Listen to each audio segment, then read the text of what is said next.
तो हम किस पर सवाल पढ़ रहे थे? यूक्लिड विभाजन प्रमेयिका, इसी सवाल हम लोग पढ़ रहे थे। इसी पर आधारित, जो भाषा पर आधारित सवाल, इसी पर हम लोग पढ़ रहे थे ना। तो एक सवाल और लिखिए।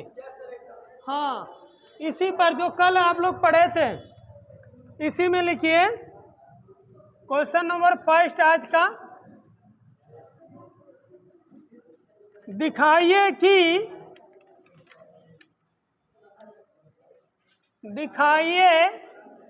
कि कोई भी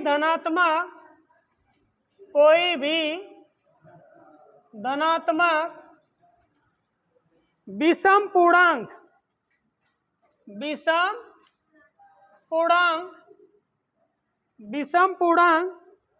6q प्लस 1 कामा 6q प्लस 3 तथा 6q प्लस 5 के रूप का होता है,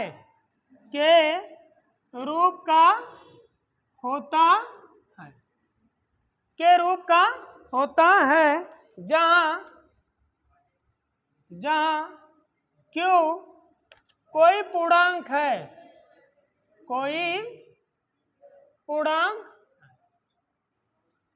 सवाल इसलिए लिखवा रहा हूं ताकि आपको प्रश्न बढ़िया से पता हो जाए कि हमें पढ़ना क्या है, यह सवाल में क्या दिया, इसलिए लिखवा रहा हूँ।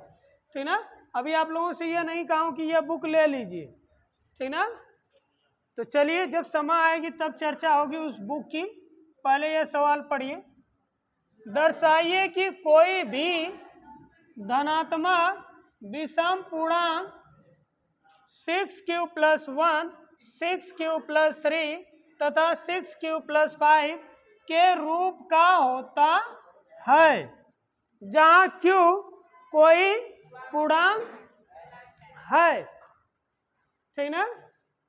तो यह जो सवाल, इसमें यह नहीं कहा है कि यूक्लिड विभाजन प्रमेयिका का प्रयोग करके सिद्ध करिए, इस तरह नहीं कहा है।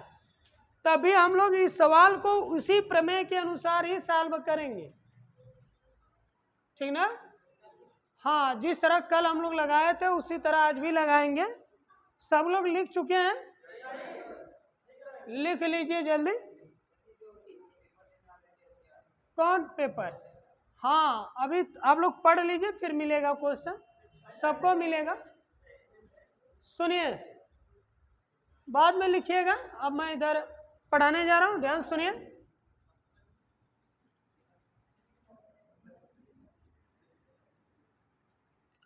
सुनिएगा, इसमें हम दो वैल्यू लेते हैं, दो मान लेते हैं। कितने मान लेते हैं? दो मान लेते हैं। एक तो a ले लेते हैं अपने मन से, और एक b लेते हैं, और b की वैल्यू जो सवाल में सिद्ध करना रहता है वहां से लेते हैं। b की वैल्यू जो सवाल में दिया रहता है, सिद्ध करना रहता है, वहां से लेते हैं। तो सवाल में 6q प्लस 1 है, सवाल में 6q प्लस 1 है, 6q प्लस 3 है, और क्या है? 6q प्लस 5 है। तो जो b की वैल्यू आती है वह भाजक ही होता है।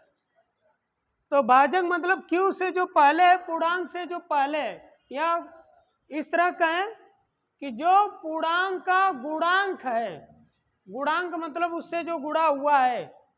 तो q का गुणांक 6 है, यहाँ भी q का गुणांक 6 है, यहाँ भी q का गुणांक कोफिशिएंट, गुणांक मतलब कोफिशिएंट क्या है? 6 है, 6 है। तो a तो हम अपने मन से लेंगे, a क्या लेंगे? अपने मन से लेंगे। तो लिखेंगे कि माना a कोई धनात्मक पूर्णांक संख्या है। ये सभी सवालों में ये लिखते हैं हम लोग, यहाँ भी लिखेंगे कि a कोई धनात्मक पूर्णांक संख्या है। अब जो b की बात है, किसकी बात? b, यहां से आ जाएगा। जो q का कोफिशिएंट कह लीजिए या गुणांक कह लीजिए, तो वह q का क्या है? 6 है। q का गुणांक 6 है, तो जो b की वैल्यू आएगी वह क्या होगी? 6 होगी। b की वैल्यू क्या होगी? 6 होगी। अब हमेशा a ही बड़ा होता है, हमेशा क्या बड़ा होगा? a बड़ा होगा।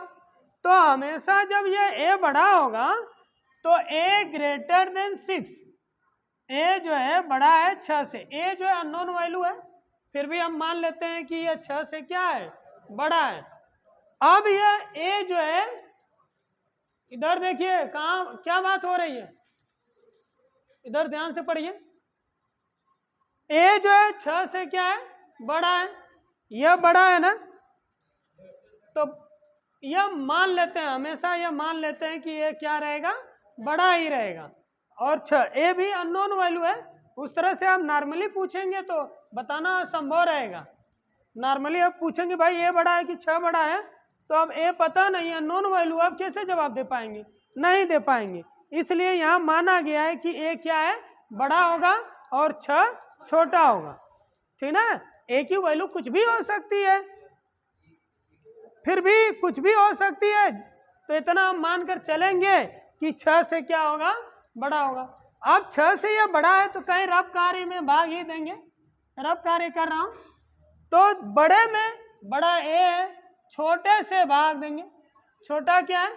6 है, 6 से भाग देंगे। तो मान लेंगे कि यह q बढ़ गया, तो 6 और q का गुणा 6q आएगा, और घटाने के बाद शेष क्या बचा?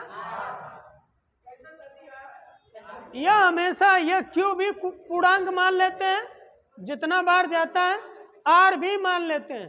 ठीक ना? तो यहां से यह, इसको जो है, इसको क्या कहेंगे? भाजक कहेंगे। इसको क्या कहेंगे?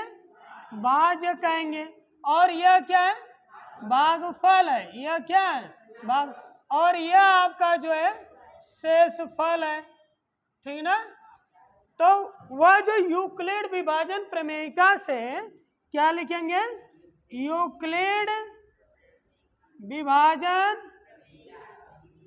यूक्लिड विभाजन प्रमेयिका से, तो यूक्लिड विभाजन प्रमेयिका से क्या होगा कि वही भाज्य बराबर, बोलिए, भाजक प्लस शेषफल, यही होगा। ये सबको याद होना चाहिए। और भाज्य की जो वैल्यू है, किसकी वैल्यू? भाज्य। भाज्य की वैल्यू क्या है? a है, तो a लिखेंगे। भाजक, भाजक क्या है? 6 है, तो 6 लिखेंगे। भागफल, भागफल q है, तो q लिखेंगे। प्लस शेषफल, शेषफल r है, तो r लिखेंगे, और इसको समीकरण 1 बनाएंगे। यहां तक क्लियर है सबको? अब ध्यान से सुनिएगा, भाग किससे दे रहे हैं? 6 से दे रहे हैं, और भाग अब जिससे देंगे शेषफल हमेशा उससे छोटा होगा। ठीक ना? तो 6 से भाग देना है, तो शेषफल क्या आएगा? 0 से 5 तक। 0 होगा, 1 होगा, 2 होगा, 3 होगा, 4 होगा, 5। यह गुणा, गुणा अगर नहीं भी लिख रहे हैं तो छिपा है। गुणा अगर नहीं लिख रहे हैं तो इंटू का ये हिडन है, छिपा है, यहाँ गुणा मान लेते हैं। ठीक ना? यह जो गुणा का चिन्ह अगर नहीं बना रहे हैं तो यहाँ छिप गया है। ठीक? आप सुनिए, r की वैल्यू 0 होगी, 1 होगी, 2 होगी, 3, 4, 5। 5 तक ही स्टॉप हो जाएंगे। क्यों 5 तक स्टॉप होंगे? क्योंकि 6 से भाग दे रहे हैं, तो 6 से भाग देंगे तो शेषफल r, तो शेषफल ही है, और r का मान जो है 6 से क्या होगा? छोटा होगा। और जब छोटा होगा तो 0 होगा, 1 होगा, 2 होगा, 3 होगा, 4 होगा, 5 होगा। और 6 आने वाला नहीं है, क्योंकि 6 रहता तो भाग एक बार और चली जाती। ठीक ना? 7 रहता तब भी जाता। समझ में आया? तो शेषफल यही आएगा।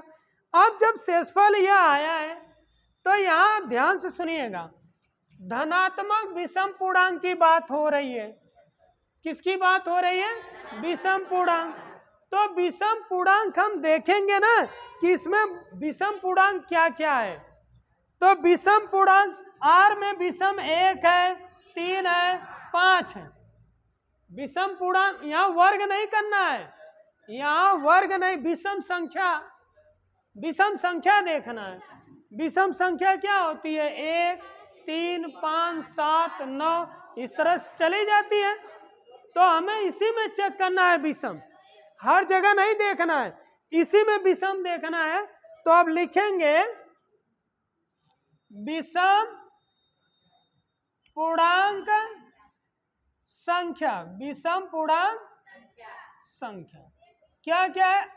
R की वैल्यू 1, 3, सबको नहीं लेना है। हाँ, विषम पूर्णांक क्यों लेना है? इसमें सम को छोड़ देना है।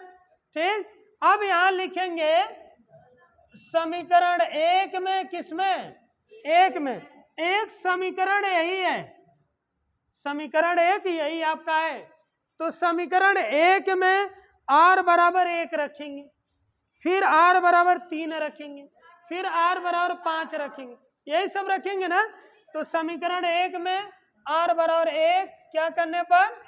रखने पर। जब R बराबर 1 रखेंगे तो यहां रखेंगे तो क्या आएगा? A बराबर 6Q प्लस R है ना, तो R की वैल्यू 1 है तो 1 हो जाएगा। तो यह पहला सिद्ध हो गया, एक भाग मिला नहीं है, 6Q प्लस 1 आ गया। फिर इसी पुनः समीकरण 1 में, किसमें? समीकरण 1 में R बराबर 3 रखने पर, 3 रखने तो A बराबर जो 6Q, A बराबर 6Q प्लस R है, R की वैल्यू क्या आई है? 3 आई है, तो प्लस 3 लिखेंगे। यह भी आपका सिद्ध हुआ, ठीक ना। और एक आप कर लीजिएगा, एक आप रख पाएंगे ना? अच्छा, कर दे रहा हूं, ठीक है। कोई भी किसी को परेशानी ना हो, ठीक ठीक। पुनः समीकरण 1 में R बराबर 5 रखने, अब R बराबर 5, यही 5 रख देना है विकास, यही 5 रख देना है। तो A बराबर क्या होगा? A बराबर 6Q प्लस R के जगह क्या होगा? 5। सभी भाग क्या हो गया? सिद्ध हो गया। अच्छा, कहां से? यहां से, ठीक है। ऊपर से तो एक बार पहले लिख लीजिए, नोट कर लीजिए, फिर ऊपर से समझा दे रहे हैं।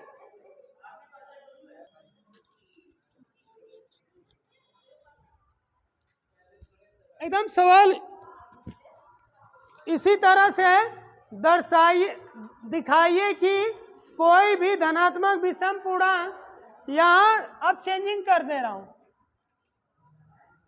यहां चेंजिंग कर दे रहा हूं। विषम पूर्णांक 4Q प्लस 1 या 4Q प्लस 1 या 4Q प्लस 5 नहीं, 4Q प्लस 3 के रूप का होता है, जहां Q कोई पूर्णांक है। इसी तरह लगेगा, आप अभी तुरंत लगाइए, कोई किसी का नकल नहीं मारेगा। यह मिटा नहीं रहा हूं, मिटा दो? हाँ, अब लगाइए, हट जा रहा हूं भाई। चलिए देखिए, इधर सुनिए, शांत हो जाइए।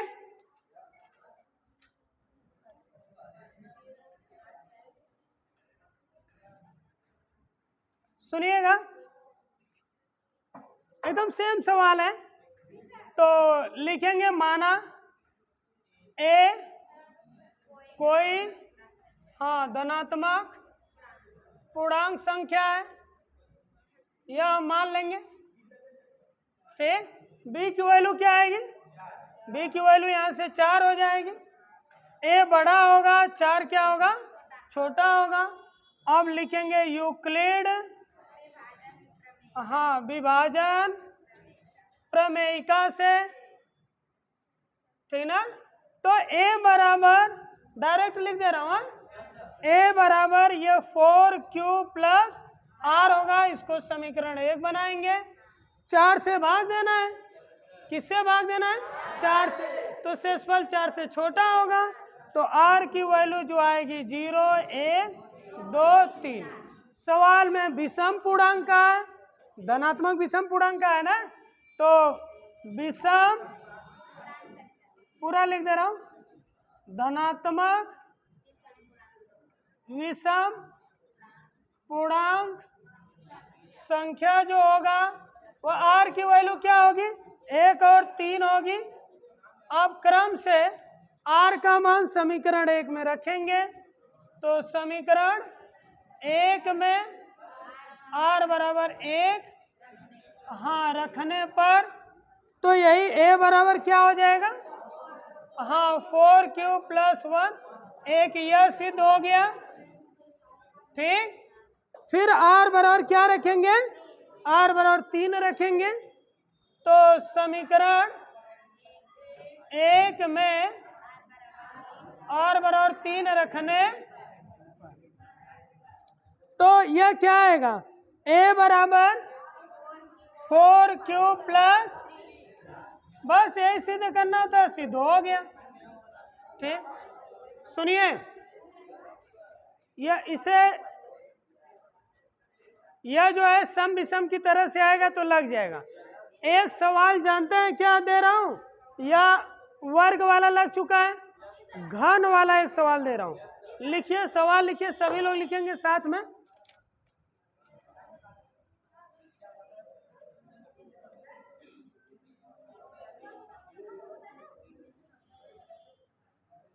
लिखिए, सवाल लिखिए।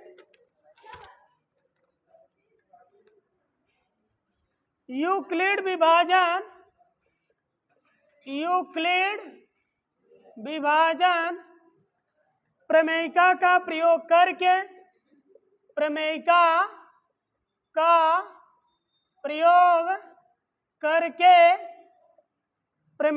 प्रयोग करके दिखाइए कि किसी धनात्मक पूर्णांक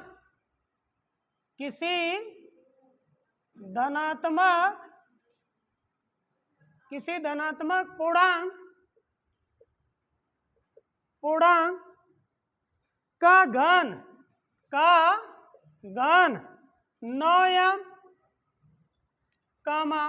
9m प्लस 1 या 9m प्लस 8 के रूप का होता है,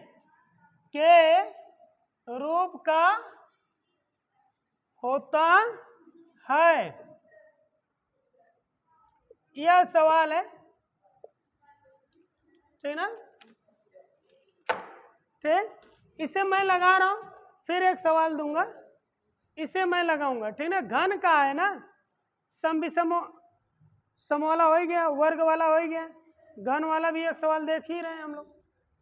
तो सुनिए, यह सवाल, इस पर ट्रिक लगा लीजिएगा, यह महत्वपूर्ण है एग्जाम के दृष्टि से, पेपर के दृष्टि से। पेपर में पूछा गया यह सवाल है और बहुत लोग पूछते भी हैं यह सवाल। ठीक ना? सुनिएगा, तो सबसे पहले वही पुरानी अवधारणा है कि माना ए कोई धनात्मक पूर्णांक संख्या है, इस तरह हम मान लेंगे।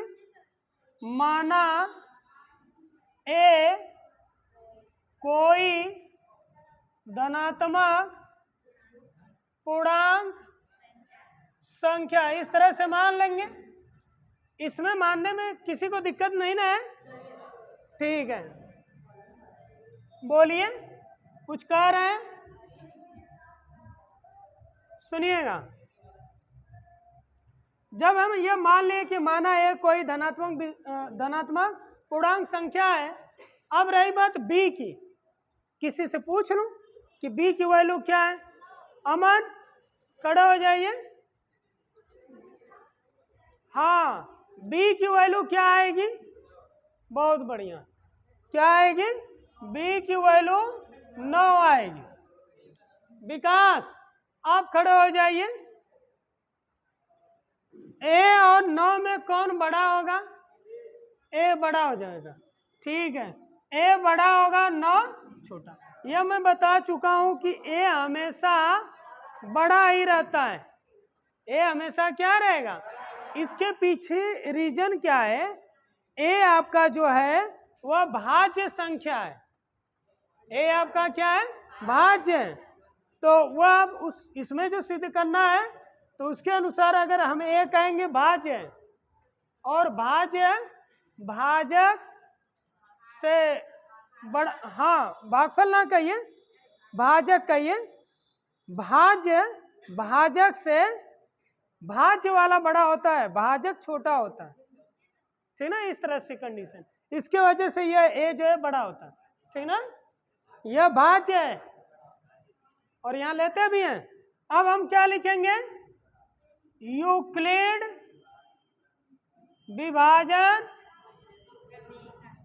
प्रमेयिका से। तो यूक्लिड विभाजन प्रमेयिका से तो ए बराबर, डायरेक्ट लिख दे रहा हूं, ए बराबर यह 9q प्लस आर, यही होगा ना, ठीक। और इसको हम लोग, यह समझ में आ रहा है कैसे हुआ? ठीक है, कैसे हुआ है, ठीक है। अब देख लीजिए कैसे हुआ। ए ठीक ठीक ठीक ठीक, यह समीकरण क्या हो जाएगा? एक हो जाएगा। यह समीकरण एक होगा ना। तो अब भाग किससे दे रहे हैं? 9 से दे रहे हैं। तो शेषफल की जो बात होगी वह 9 से छोटा होगा, हाँ 0 से 8 तक, ये ना। तो जो r की जो वैल्यू 1 2 3 4 5 6 7, और एक बता दे रहा हूं, इसमें मात्र 3 भाग सिद्ध करना है, कोई ज्यादा नहीं सिद्ध करना है।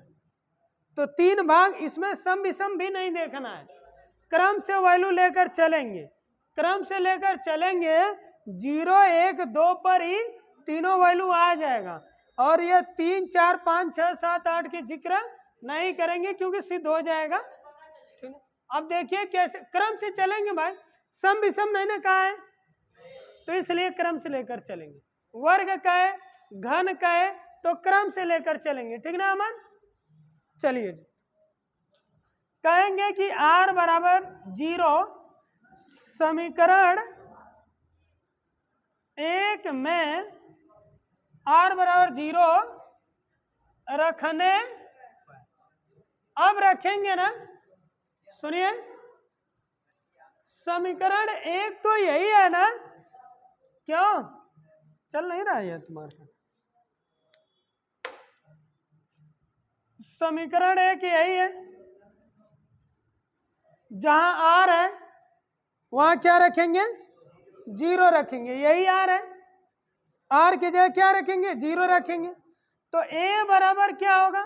9q प्लस 0 होगा, 0 इसमें ऐड नहीं हो पाएगा, यही वैल्यू आ जाएगी। तो a बराबर क्या होगा? 9q होगा, a बराबर 9q, इसमें आ रहा है ना, ठीक है। a बराबर 9q, यह आना चाहिए। सुनिए, अब सवाल में कहा है किसी धनात्मक पूर्णांक का घन, घन है, धन नहीं है, घन है, घन मतलब क्यूब है। तो दोनों पक्षों का क्यूब करेंगे, प्रश्नानुसार लिखकर, प्रश्नानुसार, प्रश्न के अनुसार दोनों पक्षों का क्या करेंगे? घन, दोनों पक्षों का घन करने, घन करेंगे तो घन का मतलब क्यूब होता है। तो a का क्यूब बराबर 9q का क्यूब, समझ में आया? यहां से लिख दे रहा हूं, सुनिएगा, a का क्यूब, a का क्यूब बराबर 9 का क्यूब और q का क्यूब। सुनिएगा, इधर देखिए ध्यान से, इधर पहले ए का क्यूब बराबर 9 क्यू का क्यूब। तो 9 का क्यूब मतलब 9 गुणे 27 लिख दे रहे हैं हम लोग। 9 का क्यूब है ना, तो 9 गुणे 9 गुणे 9, 9 का क्यूब 9 गुणे 9 गुणे 9, 9 9 81 होगा। 81, गलती हो गई थी, 9 9 81 और 9। अब समझ में आया? ठीक है, तो यह 9 का क्यूब का मतलब 9 गुणे 81 और क्यू का क्यूब लिख सकते हैं ना। एक 9 को फ्री इसलिए छोड़ रहा हूं क्योंकि यहां 9 लाना है। 3 9 है ना, 1 2 3 9 है। एक 9 को फ्री छोड़ा जाएगा क्योंकि हमें लाना है, और बाकी सबको एक साथ ले लेंगे। तो यह 9 81 और यह क्यू का क्यूब, इसको हम लोग पूर्णांक कह रहे हैं। और सवाल में कह रहा है, अच्छा सवाल में यम पूर्णांक होगा। यम क्या होगा? पूर्णांक होगा। नहीं लिखा हो, यम क्या होगा? पूर्णांक होगा। तो इसके जगह हम क्या लिख देंगे? यम लिख देंगे।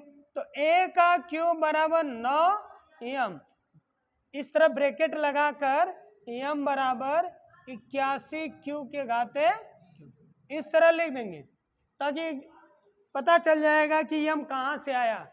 यम की वैल्यू 81 क्यू का क्यूब है, मतलब इसकी वैल्यू यम कह रहा है, तो इसलिए इसके जगह हम लोग क्या कह दिए? यम। तो 9 और यह टोटल वैल्यू यम हो गया, तो 9 यम हो गया। तो यह पहला भाग सिद्ध हो गया। ठीक, पहला भाग क्या हुआ? अब इसी प्रकार जिस तरह यहां से हम लोग चले हैं, इसी प्रकार आर बराबर अब क्या लेकर चलेंगे? 2 ही तक चलना है, सिद्ध हो जाएगा। ठीक ना? सुनिएगा, समीकरण 1 में आर बराबर 1 रखने पर क्या रखेंगे? 1 रखने पर।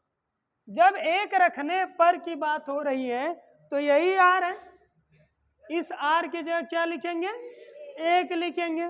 तो ए बराबर क्या कह रहा हूं? ए बराबर 9 क्यूब प्लस क्या लिखेंगे हम लोग? हाँ 1 लिखेंगे। ठीक, ये रख दिए। अब जो सवाल में अगर कह रहे हैं तो यहां कहा है कि पूर्णांक का घन करना पड़ेगा हमें, तो यहां लिखेंगे प्रश्नानुसार दोनों पक्षों का घन करने पर। अब दोनों पक्षों का हम लोग घन करेंगे तो एक पक्ष यह एक पक्ष यह है, तो a का घन बराबर 9 क्यूब प्लस 1 ब्रैकेट लगाकर घन करेंगे। घन मतलब वही क्यूब। आप लोगों को एक छोटा सा फार्मूला ये याद होना चाहिए, जैसे a plus B, A B ना लिखकर फर्स्ट सेकेंड लिख दे रहा हूं कि ए बी लिखो। सुनिए अच्छा, यह a प्लस बी के घाते क्यूब, सबको फार्मूला याद है? याद है ना सबको? जरा आप किसी से मैं पूछ लूं, हाँ क्यों? चलिए ऋतिक,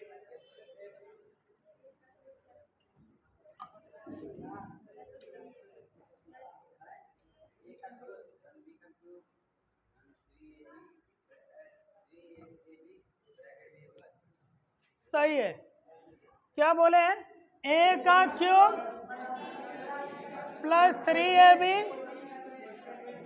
हाँ यही होगा। तो इस फार्मूले के अनुसार इसको तोड़ना पड़ेगा, ठीक ना?